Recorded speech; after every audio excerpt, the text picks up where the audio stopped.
Fala pessoal, vamos discutir hoje aqui, eu sou Paulo Portinho. Quando uma empresa faz uma subscrição, paga um dividendo, faz um desdobramento, um grupamento, o preço que tinha no dia anterior muda radicalmente no dia seguinte. Vamos entender como isso funciona?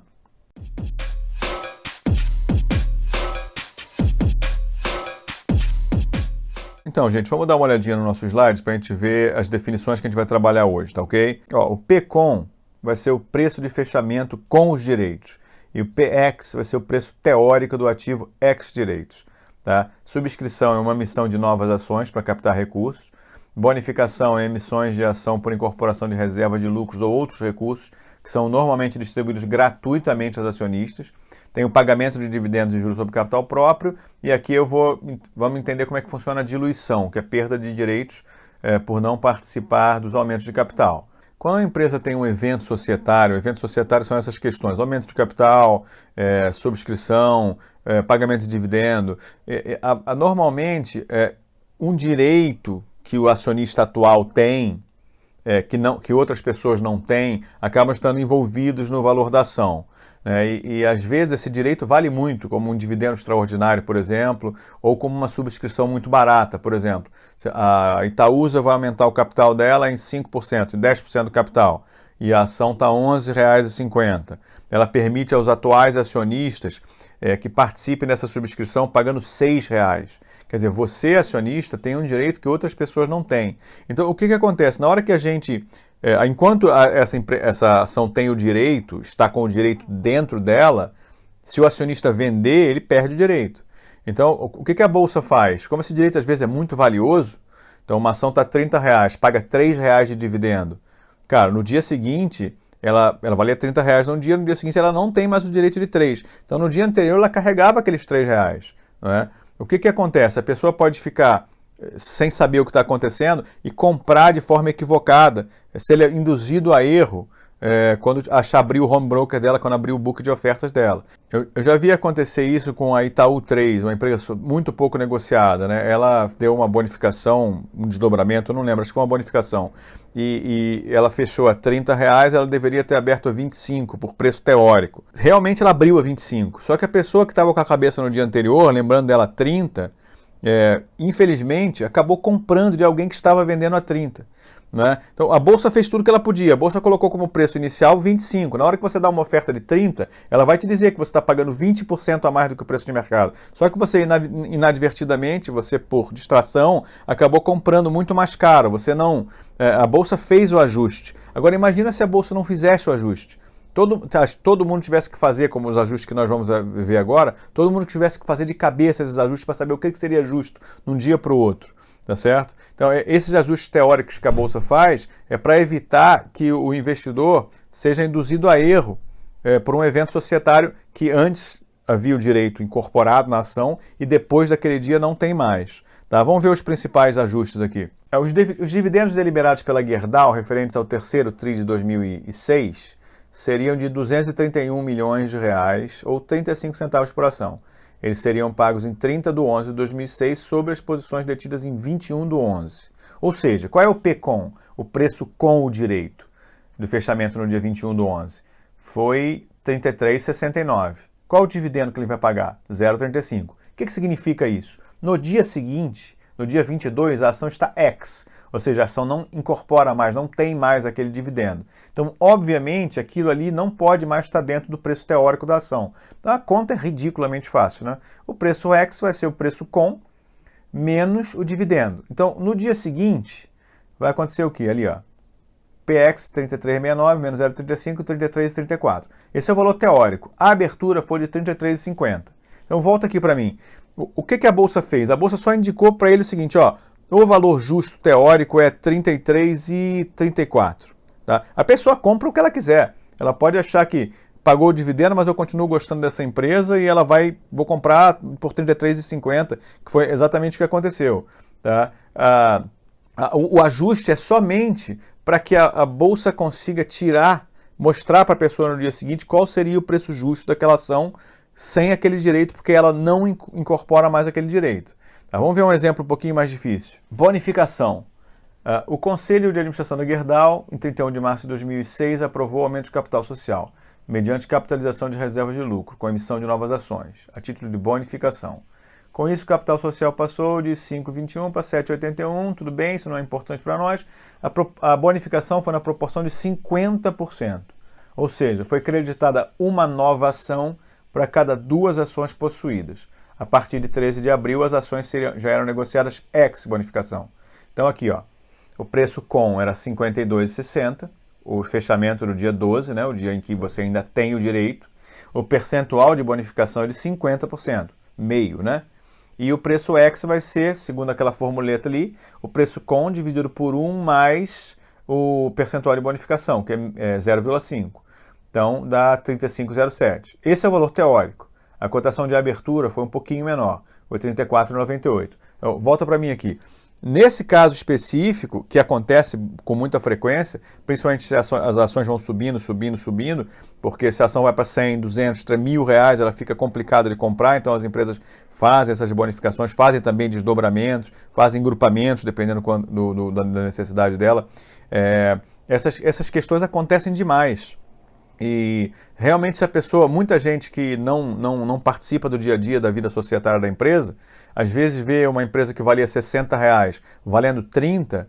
Aconteceu realmente recentemente, se não me engano, com a SLC Agrícola, que estava 60 e poucos reais, aí passou a estar 30. E não houve mudança nenhuma. Você que tinha uma ação ganhou mais uma e ficou com 2. Tá? Assim como nesse caso da Gerdau, você que tinha 2 ações ganhou mais uma e ficou com 3. Então, do ponto de vista patrimonial, there's no free lunch, você não ganhou nada com isso. Tá? Do ponto de vista patrimonial, a coisa permaneceu igual. Só que qual é o problema, gente? Pensa na posição da Bolsa. Nem todo mundo acompanha essas coisas de forma direta. Nem todo mundo sabe, nem todo mundo leu o aviso aos acionistas, nem todo mundo leu que dia está com, que dia está ex. Então, o papel da Bolsa nesse caso, e justo que seja assim, é entregar para você no dia seguinte, na hora que você viu, no dia anterior você viu 52,60, quando você abriu no dia seguinte você viu 35,07. Quando a Bolsa pegou preço de fechamento do dia anterior, ela botou 35,07, ela não botou 52,60. Ela faz isso por quê? A gente poderia deixar o mercado resolver isso? Cara, sim, poderia. Seria caótico, entendeu? A gente poderia ter uma pessoa completamente desavisada. Nesses casos em que sai de 52 para 35, a pessoa toma um medo, né? Tem um certo medo de fazer, porque é muito grande. Mas casos pequenos, de R$1, de R$2, que são relevantes, às vezes são 5%, 4% do valor da ação, a pessoa pode inadvertidamente comprar ou vender de forma equivocada. Tá? Então esses ajustes são muito importantes. A Bolsa faz com que, fazendo isso, ela evita que você cometa um erro tolo na hora de operar uma ação. Tá? Vamos ver um outro exemplo um pouquinho mais sofisticado. Suponha que uma empresa delibera um aumento de capital de 2,22%, com base na emissão de novas ações. O capital sairia, por hipótese, 55 bilhões para 56,21 bilhões. Ótimo. Para tanto, a empresa vai ter que emitir 21.818.182 ações ao preço de R$55 cada. No nosso exemplo, o preço com, quer dizer, o preço com o direito de subscrição, essa subscrição baratinha, né? A ação está R$ 82,50 e o preço de subscrição é 55. Quem tem direito? Só quem é acionista. Só quem está com a ação com o direito. Tá certo? No dia seguinte desse direito já não tem mais valor. Tá? Então, qual seria o preço teórico de ajuste? Vai ter que ser o preço com, mais o percentual de subscrição, tá vendo? Mais o preço de subscrição, dividido por 1 mais o percentual de subscrição. Então, volta aqui para mim, pessoal. Quando a gente faz uma subscrição para capitalizar a empresa, para receber dinheiro do acionista, pensa comigo, se a empresa vale 10 bi, e a gente vai fazer um aumento de capital para receber mais 1, se o preço da ação é R$10, então ela tem 1 bilhão de ações. Se ela vai vender as ações novas pelo mesmo preço, R$10, ela vai ter que vender quantos? Ela tem que botar mais 1 bilhão, ela vai botar 100 milhões de ações. Então ela vai aumentar a quantidade de ações de 1 bi para 1 bi 100 e vai aumentar o valor de mercado da ação em 10% também. Se o preço de subscrição é igual ao preço de mercado, não tem ajuste a fazer. Por um motivo muito simples, porque o dinheiro que entrou, esse 1 bilhão de reais, não diluiu ninguém. Por que não diluiu ninguém? Porque se a ação valia 10, a pessoa para entrar na minha brincadeira, ter os mesmos direitos que eu, colocou 10 também, não tem nenhum benefício entrar antes ou depois. Ele poderia inclusive ter comprado no mercado a R$10 e ter o mesmo direito que eu. Tá? Mas o que acontece, que é muito comum, é que a gente faça subscrições com valores muito menores.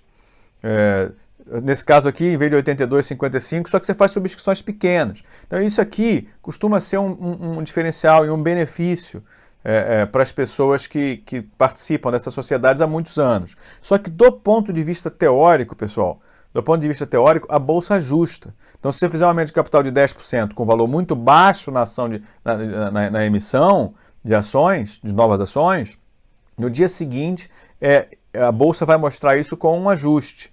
Tá? Então não tem ganho, como sempre, there's no free lunch. Tá? Vamos ver agora o exemplozinho mais simplesinho, que é o grupamento e desdobramento. Dá uma olhadinha aqui. Em 18 de 7 de 2006, a NET aprovou o grupamento de suas ações na proporção de 15:1. Cada 15 ações emitidas pela companhia foram transformadas em uma ação. O preço de fechamento 31 de 7 de 2006 foi de 1,22 e o teórico de abertura seria de 18,30. Só que o preço de abertura do pregão acabou sendo ainda bem menor que esse 18,00. Antes da gente falar do desdobramento, vamos falar por que serve o grupamento. O grupamento aqui é comum quando a empresa está muito mal, né? Vai perdendo valor, perdendo valor, perdendo valor e chega perto de virar penny stock. É menos de R$1 que a bolsa tem umas regras para tirar essas empresas do pregão. Mas essas empresas muito baratas, elas têm... hoje é difícil, porque teve uma época que tinha muito, né? 70 centavos, 80 centavos, cada um centavo que andava para cima e para baixo era uma super variação, né? Então as pessoas que gostavam de trabalhar com trade acabavam usando essas empresas. Eu lembro de ter visto, eu não sei se foi com Banestes, eu realmente não sei. Eu lembro de ter acompanhado uma empresa que tinha uma oscilação enorme, uma negociação gigantesca, enquanto ela era penny stock, ou próximo disso, enquanto ela era muito barata. Em qualquer movimento representava 1% para lá, 1% para cá, 2% para lá, 2% para cá. E quando ela agrupou para sair na faixa de R$1, de R$1,50 para R$10, R$15, o interesse das pessoas que tradeavam daquela maneira simplesmente se esvaiu, né? Diminuiu pra caramba a quantidade de negociação. E como não fazia muito sentido trazer a empresa de volta para 1 e pouco, porque a empresa tinha valor, eu acho que era um banco que tinha lucro e tal, não fazia muito sentido, as pessoas fugiram daquilo. É muito comum o grupamento acontecer quando a empresa está indo muito mal. E no caso, quando você vê uma empresa que teve 4, 5, 6 grupamentos, a NET teve vários também, e a NET saiu de valores, sei lá, equivalentes a R$1.000, R$1.200 para centavos. Isso aí vai mostrando para a gente às vezes vai achando que a empresa está valendo alguma coisa, mas na época ela está agrupando os valores. Muito raramente uma empresa faz um grupamento sem estar passando por problemas de redução do seu valor de mercado. Muito raramente, tá? Agora vamos para o outro exemplo. O desdobramento já é um pouco diferente, é uma coisa mais facilzinha. Em 29 de 3 de 2006, a Natura aprovou o desdobramento de suas ações na proporção de 400%. Cada ação passará a corresponder a 5 ações. Essa é a regrinha.